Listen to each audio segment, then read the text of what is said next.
मित्रांनो, सुख म्हणजे नक्की काय असतं या मालिकेच्या आजच्या भागामध्ये दादा अम्माला नारळ आणायला सांगतात.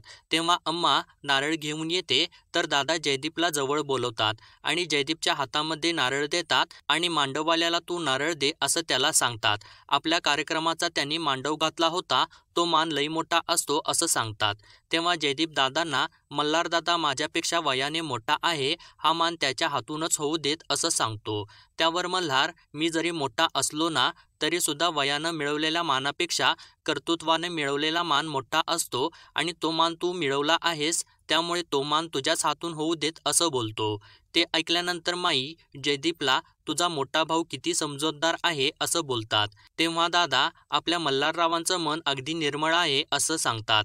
इतक्यात गौरी तिथं येते आणि दादांना, हे तुम्ही अगदी बरोबर बोललात, आपल्या मल्हारदादांच्या सारखा स्वभावाचा माणूस शोधून पण कुठे सापडणार नाही असं बोलते. तर गौरीला बघितल्यानंतर माई, तुला एकदा कपाटाची चावी सापडली का असं विचारतात. त्यावर गौरी हो असं बोलते. त्यानंतर जयदीप मानाचा नारळ मांडववाल्याला देतो, तेव्हा मांडववाला जयदीपच्या पाया पडत असतो. तर जयदीप मांडववाल्याला, तुम्ही आमच्या पाया का पडत आहे असं विचारतो. त्यावर मांडववाला, तुमच्या पायात लक्ष्मी आहे, आजवर दादांच्या कृपेने शेकडो घरात लक्ष्मी नांदत आहे, आता इथून पुढे हा वारसा तुम्ही सांभाळणार आहे, म्हणून हा मानाचा नमस्कार आहे असं सांगतो. तेव्हा जयदीप मांडववाल्याला, आपण जवळपास एकाच वयाचे आहोत, तुम्ही माझ्या पाया कशासाठी पडत आहे असं म्हणून त्या मांडववाल्याला जवळ घेऊन आलिंगन देतो.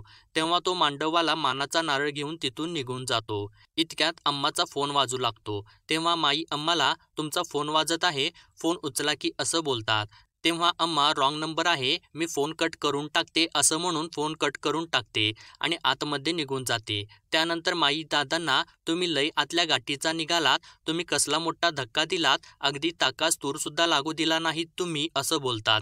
आणि जयदीपचे अधिकार त्याला अगोदरच दिले होते, पण आता सगळ्या कामगारांच्या समोर त्याचा मान त्याला देऊन तुम्ही शिक्कामोर्तबच केलात. आता तुमच्या जागी जयदीप आणि माझ्या जागी गौरी असा वारसा पुढे चालू राहील असं बोलतात. त्यावर दादा हो असे माईंना सांगतात. तर माई गौरीला बरोबर आहे का असं विचारतात. तेव्हा गौरी नाही असं म्हणून तुमची जागा कुणाला सुद्धा घेता येणार नाही असं सांगते. तेव्हा सर्वजण हसू लागतात. तर दुसरीकडे अम्माला परत फोन येतो. तेव्हा अम्मा फोन उचलते, तर तिकडून रंगनाथ बोलत असतो आणि तुला काल बोलावलं होतं, तू का आली नाहीस असं विचारतो.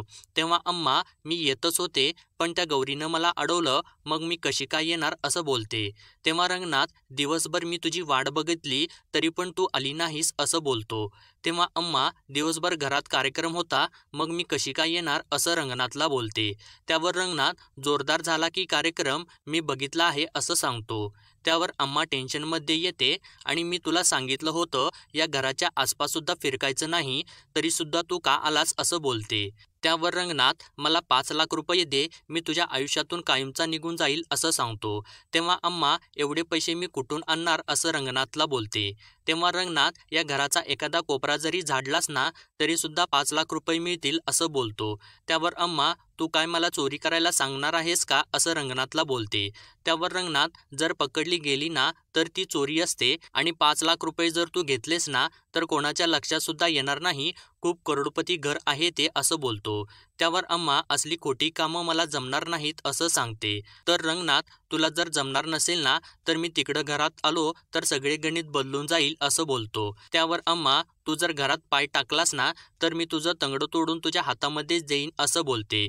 तर रंगनाथ अम्माला, मी कुणाच्या धमकीला घाबरत नाही, 5 लाख मला उद्याच्या उद्याच पाहिजेत, नाहीतर परवा मी घरी येणार आणि इतकी वर्ष तू जे गुपित लपवून ठेवलं होतंस ना ते मी सर्वांच्या समोर सांगणार असं बोलतो आणि फोन ठेवून देतो. तर फोन ठेवल्यानंतर अम्मा, व्यंकटेशा मला वाचव की असं बोलू लागते. तर त्यानंतर रात्री झोपल्यानंतर जयदीपला अचानक खोकला येऊ लागतो. तेव्हा जयदीप उठून बसतो, तर गौरीला सुद्धा जाग येते. तेव्हा गौरी जयदीपला काय झालं असं विचारते. तर जयदीप, मला माहिती नाही, अचानक खोकला येऊ लागला आहे असं सांगतो. तेव्हा गौरी, मी तुला पाणी देते असं म्हणून तांब्या हातामध्ये घेते, तर त्यात पाणीच नसतं. तेव्हा गौरी, मी पाणी घेऊन येते असं जयदीपला सांगते. तर जयदीप त्याची काही गरज नाही असं गौरीला सांगत असतो. तरीसुद्धा गौरी जयदीपचं काही ऐकत नाही आणि पाणी आणायसाठी खाली जाते. तेव्हा पाणी घेत असताना गौरीच्या मागे कोणीतरी उभा असतं आणि त्याची सावली समोरच्या भिंतीवरती पडलेली असते. जेव्हा गौरी ती सावली बघून मागे वळून बघते तेव्हा तिथं कोणीतरी उभं असतं आणि गौरी कोण आहे असं विचारू लागते. तर तो माणूस बाहेरच्या दिशेने जातो. तेव्हा गौरीसुद्धा त्याच्या मागे जात असते. इतक्यात तो माणूस मागून येतो आणि गौरीचं तोंड पकडतो आणि मी कोण आहे ते तू आम्हाला विचार आणि आता मी जे काही सांगणार आहे ना ते तू लक्ष देऊन ऐक असं गौरीला सांगतो आणि गौरीला सोडून देतो. तर गौरी मागे वळून बघते आणि चोर चोर असं जोराने ओरडू लागते. तर गौरीला पकडलेला तो रंगनाथ असतो आणि तो आरडाओरडा केल्याने बाहेर पळून जातो. इतक्यात जयदीप खाली येतो आणि गौरीला काय झालं असं विचारतो. तर गौरी एक माणूस होता आणि तो पळून गेला असं सांगते. इतक्यात सर्वजण खाली येतात. तर शालिनी कोण होतं असं गौरीला विचारते. तर मल्हार ती चोर असं ओरडत होती ना तर चोर काय तिला नाव आणि पत्ता सांगून जाणार आहे का असं बोलू लागतो. तर माई असा कसा काय आपल्या घरामध्ये चोर शिरला असं बोलत आम्हाला झोपायच्या अगोदर दारं खिडक्या व्यवस्थित बघितल्या नव्हत्या का असं विचारतात. तर देवकी तिचं लक्ष आता घरामध्ये नाही, ती फोनमध्ये सारखी बिझी असते ना असं माईंना सांगते. तर माई फोनमध्ये बिझी असते म्हणजे काय असं विचारू लागतात. तेव्हा दादा माईंना ते सगळं जाऊ देत, कधीतरी चुका होत असतात माणसाच्याकडून असं बोलतात आणि मल्हार आणि उदयला घरामध्ये सगळं व्यवस्थित आहे का ते बघायला सांगतात. तेव्हा उदय तो आपल्या कोणाच्या सुद्धा खोलीमध्ये आला नाही आणि इथलं सामान सुद्धा कुठलं हल्लं नाही, मग त्याला चोर कसं काय म्हणायचं असं दादांना बोलतो. तर देवकी गौरीला तू त्याचं तोंड बघितलं आहेस का असं विचारते. तेव्हा गौरी नाही असं सांगत त्याने माझं मागून तोंड दाबलं होतं असं बोलते. तर ते ऐकल्यानंतर सगळे आश्चर्यचकित होतात. तेव्हा शालिनी गौरीला त्यानं तुला काही केलं तर नाही ना, तो काय बोलला असं विचारते. तेव्हा गौरी सांगणार असते. इतक्यात शांत बसते आणि मनातल्या मनामध्ये हा तोच असणार ज्याने काल माझा पाठलाग केला होता आणि त्याने अम्माचं नाव का घेतलं, मला एकट्यानेच हिला विचारलं पाहिजे आणि कुणाला न सांगता याचा निकालसुद्धा लावला पाहिजे, नाहीतर कोणता तरी वेगळाच कालवा होईल. हे काय भानगड आहे हे शोधून काढावंच लागणार असं बोलत असते. तेव्हा जयदीप गौरीला काहीतरी बोल की असं म्हणत असतो. तेव्हा माई जयदीपला ती खूप घाबरली आहे, तू तिला खोलीमध्ये घेऊन जा की असं सांगतात आणि अम्मावरती ओरडू लागतात. जर परत अशी चूक झाली ना तर गाठ माझ्याशी आहे असं सांगतात आणि सगळ्यांना झोपायला जायला सांगतात. तर सर्वजण झोपायला जात असतात. तेव्हा शालिनी मल्हारला दार व्यवस्थित लावून घ्या, दार तर उघडच आहे ना असं सांगते. तर मल्हार दार लावायसाठी जातो. तेव्हा शालिनी देवकीला चोर आला होता आणि चोरी तर केलीच नाही असं बोलू लागते. तेव्हा देवकी माझा भावड्या तर आला नसेल ना जेलमधून असं शालिनीला विचारते. तेव्हा शालिनी जर भावड्या आला असता तर गौरीला असा टाकून गेला नसता, ही भानगड काहीतरी वेगळीच आहे, तू बघितलं नाहीस का गौरी अम्माकडे बघत होती असं बोलते आणि तेच काही कळना झालं आहे असं म्हणते आणि देवकीच्या कपाळावरती बोट लावते आणि मी आता CCTV कॅमेरा चालू केला आहे, तू आता झोपा काढू नकोस, सगळीकडे तुला लक्ष ठेवायचं आहे असं सांगते. तर दुसऱ्या दिवशी सकाळी अम्माला परत रंगनाथचा फोन येतो. तेव्हा अम्मा इकडे तिकडे बघते आणि फोन ठेवून देते. तेव्हा गौरी मागून येते आणि अम्माला आजकाल तुला लईच फोन यायला लागले आहेत असं विचारते आणि तुला कोणी त्रास देत आहे का, तुझ्या कोणी मागं लागलं आहे का असं विचारते. तेव्हा अम्मा नाही असं सांगते. तर नंतर गौरी आता मी तुला सरळ सरळ विचारत आहे, काल सगळे होते म्हणून मी तुला काही बोलले नाही, पण तो जो कोणी माणूस घरात शिरला होता ना तो इतकंच म्हणाला की तू कोण आहेस ते तू अम्माला विचार, तो असं का बोलला आणि जर मी हे काल सांगितलं असतं ना तर सगळ्यांनीच तुला घेरलं असतं असं सांगते आणि त्याचं ते बोलणं देवकी लांब उभा राहून ऐकायचा प्रयत्न करत असते. तर अम्मा काहीच बोलत नाही. तेव्हा गौरी तो माणूस कोण होता आणि असा चोरासारखा घरामध्ये का शिरला होता असं परत विचारू लागते. तेव्हा अम्मा काही न सांगता मला काहीच माहिती नाही असं बोलून ती तिथून निघून जाते. त्यावर गौरीसुद्धा अम्माच्या मागे जाते आणि त्याने तुझं नाव का घेतलं होतं, त्याला अजून काहीतरी सांगायचं होतं मला, पण मी जोराने ओरडले म्हणून तो पळून गेला असं सांगते. तेव्हा अम्मा तो चोर वगैरे असेल असं बोलू लागते. तर गौरी तो चोर जर असता तर तुझं नाव कशाला घेतलं असतं त्याने, आणि त्याने चोरी तर करायला पाहिजे होती ना, माझ्या अंगावरती पण सोन्याचे दागिने होते पण त्याने चोरले नाहीत, तुला माहिती आहे का तो कोण होता ते, तू खरं खरं सांग मला असं विचारू लागते. तेव्हा अम्मा मला माहिती नाही असं परत सांगते. तर गौरी त्या चोराने परत परत तुझं नाव घेतलं आणि ते घरच्यांना कळालं तर तुझं काय होईल, म्हणून मी म्हणत आहे मला तरी सांग आणि हे प्रकरण पुढे जायच्या अगोदर याचा निकाल लावायला पाहिजे आणि एखादी गोष्ट सुरू व्हायच्या अगोदरच त्याचा निकाल लावायला पाहिजे असं बोलते. तेव्हा अम्मा गौरीला त्याची काळजी सोडून दे तू, मी आता त्याचा असा निकाल लावते की तो तुला परत कधीच त्रास देणार नाही असं बोलते. तेव्हा गौरी अम्माला मी आत्ता तुझं ऐकत आहे, पण तो माणूस जर तुला त्रास देताना परत दिसला ना तर मी तुला सगळ्यांच्या समोर उभा करणार असं सांगते आणि तिथून निघून जाते. तर देवकीने त्यांचं सगळं बोलणं चोरून ऐकलेलं असतं आणि देवकी तिथून निघून थेट शालिनीकडे जाते आणि शालिनीला तुमचा अंदाज अगदी खरा ठरला असं बोलते आणि अम्माची भानगड आहे आणि हे सगळं गौरीला माहिती असून सुद्धा ती कोणाला काही बोलली नाही असं सांगते. त्यावर शालिनी याच्यामध्ये तर मला संधीच दिसत आहे असं बोलते.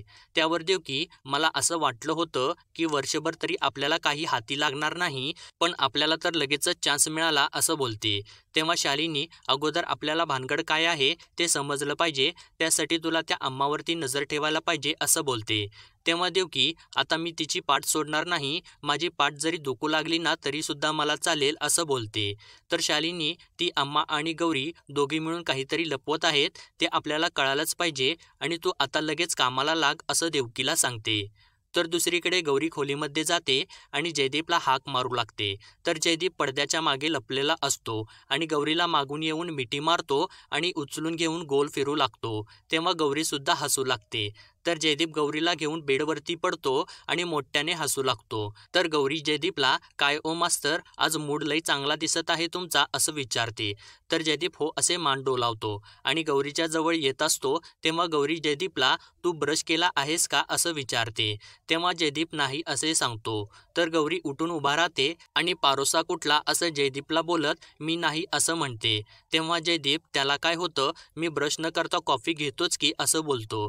त्यावर गौरी म्हणून काय आपण ते सुद्धा करायचं का असं म्हणून चाललेली असते. तर जयदीप गौरीला ठीक आहे असं म्हणून बसायला सांगतो. तर गौरी खाली बसते. तर जयदीप तू आता उठून मला कॉफी दे असं बोलू लागतो. तेव्हा गौरी जयदीपला आळशी कुठला असं म्हणून कॉफी हातामध्ये देते. तर जयदीप परत गौरीला खाली बसायला सांगतो. तर गौरी खाली बसते आणि कॉफी कशी झाली आहे ते मला सांग, माझी आता सवय मोडली आहे ना असं बोलते. तेव्हा जयदीप गौरीला गौरीच्या सुटलेल्या सवयी तू परत लावून घेऊ नकोस, म्हणजे त्या गीताने या गौरीला सवयी लावल्या होत्या ना त्यातल्या काही सवयी खूप चांगल्या होत्या, त्या तशाच राहू देत असं बोलतो. तेव्हा गौरी कोणत्या कोणत्या सवयी असं विचारते. तेव्हा जयदीप भरपूर आहेत असं बोलत माझी फेवरेट म्हणजे ती गीता जशी जयदीपला हाक मारत होती ना ती सवय असं बोलतो आणि एकदा परत म्हण की असं गौरीला बोलतो. तेव्हा गौरी जयदीपला ऐ चिकन्या कॉफी गार व्हायली, पिऊन घे की असं बोलते. तेव्हा जयदीप क्या बात है असं म्हणून हसू लागतो आणि कॉफी पिऊ लागतो. तर गौरी सुद्धा हसू लागते. त्यानंतर जयदीप थोडी कॉफी पितो आणि थोडी कॉफी तू पण पी, साखर कमी आहे, थोडी गोड करून दे की असं गौरीला बोलतो. तर गौरी जयदीपला तू खूपच चावट झाला आहेस असं बोलू लागते. तेव्हा जयदीप मोठ्याने हसू लागतो. तर मित्रांनो पुढील भागामध्ये आपण पाहणार आहोत जयदीप गौरीला काल घरामध्ये जो चोर आला होता ना तो काही म्हणाला का तुला असं विचारतो. त्यानंतर अम्मा बाहेर रंगनाथला भेटायला गेलेली असते. तेव्हा रंगनाथ अम्माला तू माईदादांपासून इतकी वर्ष जे लपवलं आहेस ना ते सगळं गुपित मी सगळ्यांना सांगेन असं बोलतो. तेव्हा त्यांचं ते बोलणं शालिनी आणि देवकी चोरून ऐकत असतात. तर त्यानंतर जेव्हा अम्मा घरामध्ये येते तेव्हा तिच्यासमोर पैशाने भरलेली बॅग ठेवलेली दिसते. तर शालिनी देवकीला हे गुपित कुणाला कळायला नको म्हणून अम्मा 5 लाख रुपये त्याची किंमत मोजणार आहे, म्हणजे ते गुपित लाख मोलाचंच असणार आहे असं बोलत असते. तर मित्रांनो असेच डेली अपडेट पाहण्यासाठी आपल्या चॅनलला सबस्क्राईब करा.